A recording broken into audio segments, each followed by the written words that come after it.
जय शिवराय मित्रांनो. तर आजचा तुमचा पहिला दिवस. तर आता हा जो 15 मिनिटाची जी तुम्हाला मी माहिती सांगेल या ठिकाणी, ही तुम्हाला गाडीबद्दल म्हणजे इतर काही गोष्टी ज्या ॲडजस्टेबल असतात त्या इतर पार्टबद्दल ज्या आपल्याला आवश्यक आहेत ड्रायव्हिंग करायचे पहिले. तर तुमचं सर्वप्रथम ओम शिवराय ड्रायव्हिंग स्कूलमध्ये मोस्ट वेलकम. तर याच्यापूर्वीचा काय एक्सपिरियन्स आहे तुमचा कारबद्दलचा? नाही आहे. ठीक. का वाटलं शिकाव कार? सहज विचारला प्रश्न. गाडी घ्यायची. बघा, विषय असा आहे, काही गोष्टी आपल्या आवडीनुसार असतात. एखादी गोष्ट आपल्याला जी करायची आहे तर त्याच्यामध्ये आपला इंटरेस्ट किती आहे. काय होतं, बरेच जणांना आपल्याला गरज आहे म्हणून आपण शिकतो, तर त्याच्यामध्ये आपला इंटरेस्ट जेवढा असला तेवढा ती स्किल शिकताना आपल्याला त्याचा फायदा बऱ्यापैकी होतो. एखाद्याने बळजबरीनं आपल्याला म्हटलं की कर, तर त्या करण्यात काय अर्थ नाही आहे, तेवढी रुची आपली त्याच्यामध्ये नसतं. पण जेव्हा गरजेतून आपल्याला ती गरज म्हणजे निर्माण होते की आता हे आपल्याला शिकायचंच आहे, कारण की आपल्याला ती गरज झालेली आहे, तर मग तेवढा आपला इंटरेस्ट पण त्याच्यामध्ये असतो. त्यासाठी हा मी तुम्हाला विचारलेला प्रश्न होता. तर बघा, गाडी ड्रायव्हिंग करताना जेव्हा गाडी आपली पार्किंगला उभी असते तर आपण गाडीत आलो आणि चाबी लावली असं होत नाही.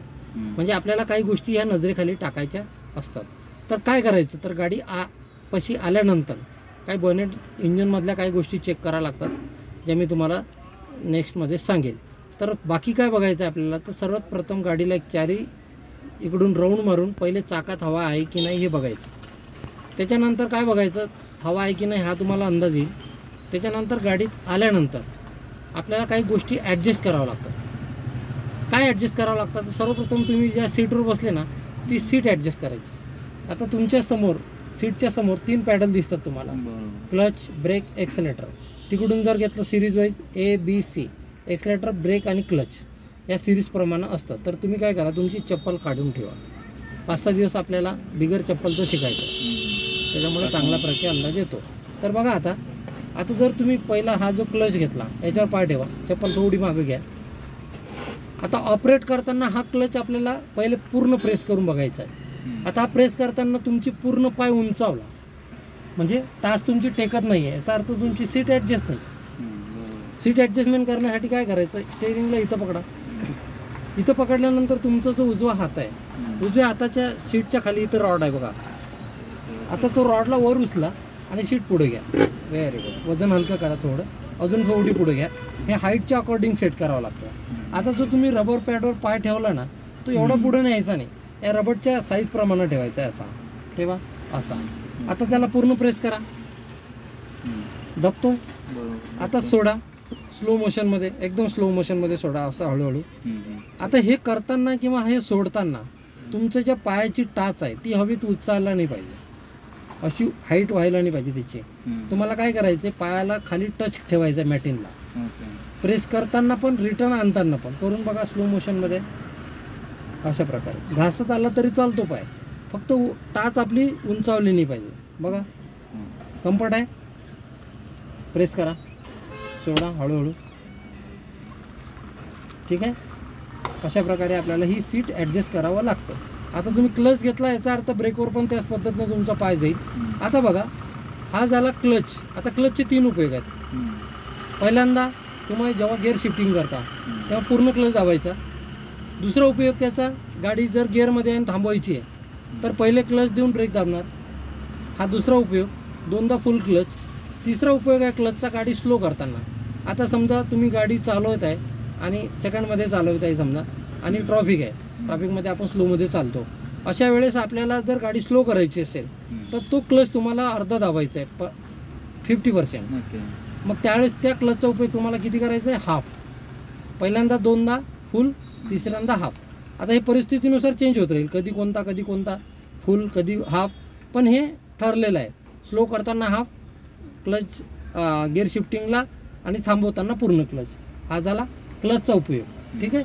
हा आता डावा पाय झाला क्लचसाठी सेपरेट, त्याला एकच काम आहे, कारण की त्या पायाला ताकदची गरज आहे, स्ट्रेंथची गरज आहे क्लच दाबताना, कारण की त्याला पूर्ण प्रेस करताना आपल्याला थोडी स्ट्रेंथ लागतं, म्हणून त्या पायाला एकच काम दिलं आहे. आता राहिलेले 2 पॅडल आहेत, ब्रेक आणि एक्सेलेटर.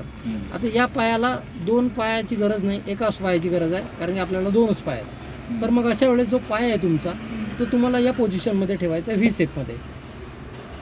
हा असा. आता मध्ये ठेवल्यानंतर तुम्हाला काय करायचं आहे, तुमचा जो पायाचा अंगठा आहे तो ब्रेकवर आणायचा आहे. हा ना, प्रेस करा त्याला थोडा. आता हार्ड आहे कारण की इंजन जेव्हा बंद असतं तेव्हा ब्रेकिंग सिस्टीम काम करत नाही म्हणून हार्ड आहे. तर त्याला प्रेस करा थोडं. हां, आता फ्री करा. आता तुम्हाला काय करायचं, तो पाय त्या साईडला न्यायचा आहे एक्सेलेटरवर. फक्त अंगठा गेला पाहिजे पायाचा. बघा तो डाऊन हिलमध्ये आहे, एक्सेलेटर डाऊन हिलमध्ये आहे. न कळत सुद्धा तुम्हाला पायाचं स्पर्शाने कळेल की हा वेगळं काहीतरी डिफरन्स आहे. म्हणजे ब्रेक आणि एक्सेलेटरच्या डिझाईनमध्ये पण फरक दिला जेणेकरून तुम्हाला ते कळलं पाहिजे. कारण की रनिंगमध्ये आपण खाली बघू शकत नाही. लक्षात येतं ब्रेक कोणता एक्सेलेटर कोणता न बघता. हां, तर अशा प्रकारे आपल्याला राईटवाल्या पायाचा उपयोग करायचा आहे. आता हे दोन्ही कामं अल्टरनेट आहेत.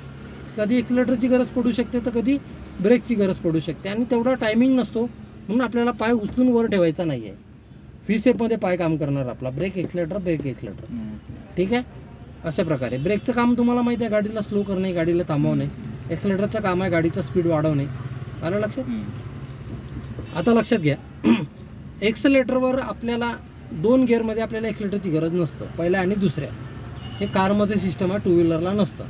म्हणजे जर तुम्ही गाडी स्टार्ट केली आणि पहिला गिअर टाकला तर मिनिमम 10च्या स्पीडमध्ये विदाऊट एक्सेलेटर कार चालते आपली. किती? 10च्या स्पीडमध्ये.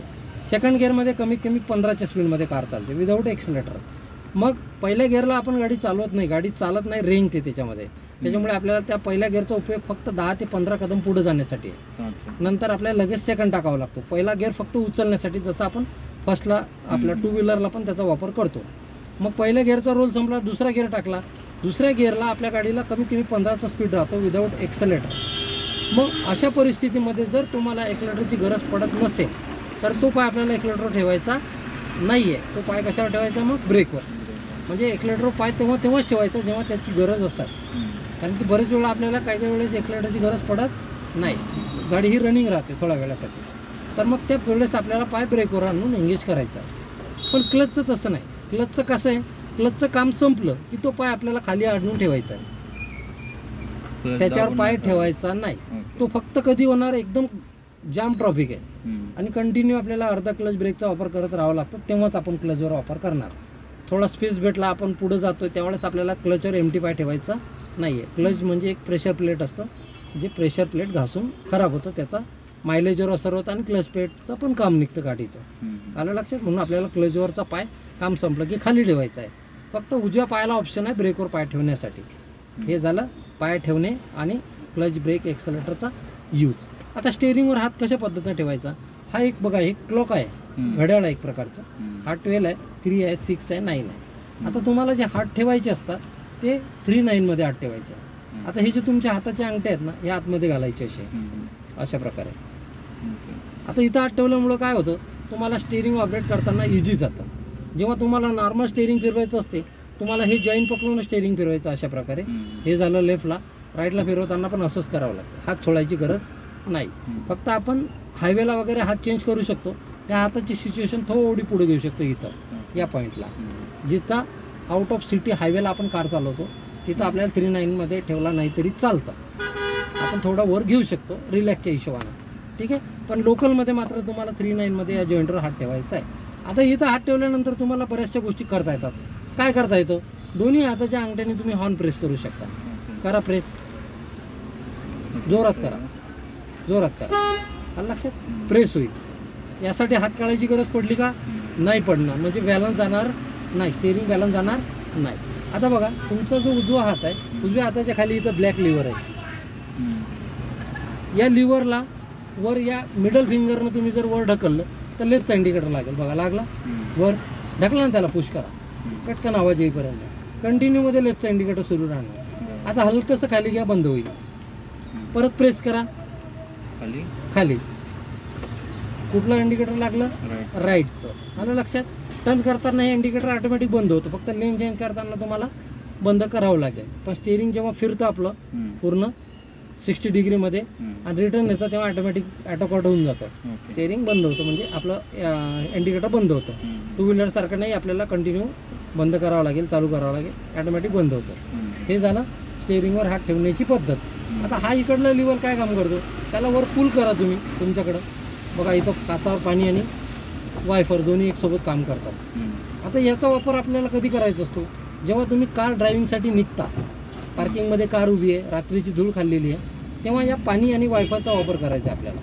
कोरडा काचावर फिरवायचं नाही. कोरड्या काचावर वायफर फिरवल्यानं काय होतं, त्याच्यावर धूळ माती जे डस्ट असतं त्याच्यामुळे काचावर स्क्रॅचेस पडतात. त्याच्यामुळे आपल्याला पूल करायचं आहे, म्हणजे पाणी बाहेर येतं आणि मग वायफरनं साफ होतं. ठीक आहे, अशा प्रकारे त्याचा उपयोग होतो. तर आता याला जर पावसाळ्यात आपल्याला कंटिन्यू वायफर चालवायचं असेल तर हा जो लिव्हर आहे, या लिव्हरला थोडं खाली घ्या, म्हणजे वायफर आपलं स्लो मोशनमध्ये चालतं. बघा कंटिन्यूमध्ये बघा इथं टायमरनुसार चालेल. हा स्लो मोशनमध्ये. जर तुम्ही त्याला सेकंडमध्ये टाकलं तो थोडं फास्ट चालेल वायफर. बघा आता याच्यापेक्षा धुवाधार पाऊस सुरू आहे थर्डमध्ये जोरात, तर थर्डमध्ये खाली. आता हे पूर्ण बंद होऊन जाईल. प्रत्येक कारमध्ये ही सिस्टम असते. अशा प्रकारे हे वायफर काम करतात. मला लक्षात. आता बघा आपल्याला बाहेरचे जे ORBM आहेत हे कशा पद्धतीनं सेट करायचे, तर लक्षात घ्या. हा जो ORBM आहे, आउटसाईड रिअर विजन म्हणतात त्याला, हा सेट असणं फार गरजेचं आहे दोन्ही साईडचे. हा लेफ्टवाला, तो राईटवाला सेट कसा करायचा त्याची योग्य पद्धत समजून घ्या. तुम्ही ज्या ठिकाणावरून बसले त्या ठिकाणावरून तुम्हाला ड्राइविंग स्कूल का जो है हाँ कितना खर्चा है आपको विद लाइसेंस? वही लाइसेंस ना हाँ। 7000. उसमें आपको 1 महीने का कोर्स मिलेगा, गाड़ी चला के गाड़ी सिखाना, learning license, permanent license, total पूरा. टोटल? हाँ. किसको सीखना है? मुझे सीखना है। हाँ सीखो ना, सीखना चाहिए. और मुझे थोड़ा बहुत गाड़ी आती भी है। हाँ हाँ, लेकिन ट्रैफिक का आपको बैलेंस या जजमेंट नहीं है ज़्यादा, यानी ट्रैफिक में नहीं चलाया होगा ना, खाली रास्ते पे चलाया होगा. सीख जाएंगे पक्का 1 महीने में पूरा. लड़का को भी लगाना है, मुझे भी लगाना है. हाँ चलो कोई दिक्कत नाही. चलो ठीक है. हां हां, अशा प्रकारे. आता बघा तुम्ही ज्या ठिकाणी बसले ना तिथून तुम्हाला दरवाजाचं पहिलं हँडल दिसतंय. हां आता बघा, आता हे हँडल आपल्याला कुठं दिसायला पाहिजे ORBM मध्ये, तर मिरर सेट होईल या कॉर्नरला. इथं तुम्हाला कारची अख्खी बॉडी दिसण्याची गरज नाही आहे. हँडलपासून बाहेरचं सगळं रोडवरचं दिसायला पाहिजे. तर आता तो तिकडला पण मिरर बघा, आणि अशा प्रकारे तुम्ही त्याला सेट करू शकता. बघा आता याला सांगा कुठं दिसतं ते हँडल, दरवाजाचा पहिला दिसतो, तिकडला सेट करा.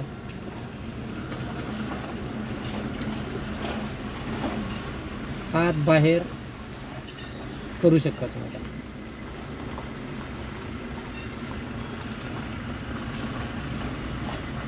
पॉईंट लक्षात आला कशा प्रकारे सेट करायचं. या कॉर्नरला येईल तुमच्या इथे एवढं. आता कार चेंज झाल्या, मॉडेल कार आल्या, मॉडिफिकेशन झालं. याच्यामध्ये फक्त बदल काय झाला, तुमच्या दरवाजाचा जो पहिला दरवाजा आहे तुमचा डोअर आहे, तिथं समोर एक रिमोट सारखं बटन येईल. त्याच्यामध्ये तुम्हाला जागेवरून मिरर सेट करता येईल. आर लिहिलेलं असेल, लेफ्ट लिहिलेलं असेल, आरच्या इकडलं बटन दाबलं तर तुम्ही TV रिमोट सारखं बटन येतं, त्याच्यामध्ये तुम्ही जागेवरून सेट करू शकता. पण सेट करण्याची जी पद्धत आहे ती सेम आहे मी जी तुम्हाला सांगितली. फक्त इथं काय झालं, इन्स्ट्रुमेंट चेंज झालं. इथं तुम्हाला मॅन्युअली हाताने करावं लागतं इथं येऊन, आणि तिथं ते तुम्हाला जागेवरून करता येईल, कुठलीही कार असू द्या. ठीक आहे, हे झालं मिरर सेट करण्याची योग्य पद्धत. आता हा जो मधला मिरर आहे, आता आपल्या गाडीमधला जो बॅक साईडचा मिरर आहे त्याच्यातून पाठीमागं येणारे प्रत्येक वाहन तुम्हाला याच्यात दिसेल. आता हा मिरर तुम्हाला कसा सेट करायचा, तुमच्या हाईटच्या अकॉर्डिंग. तुम्ही जिथं बसले तिथून तुम्हाला बसल्या बसल्या व्यवस्थित ते दिसलं पाहिजे पाठीमागचं, जास्त ताण न पडता.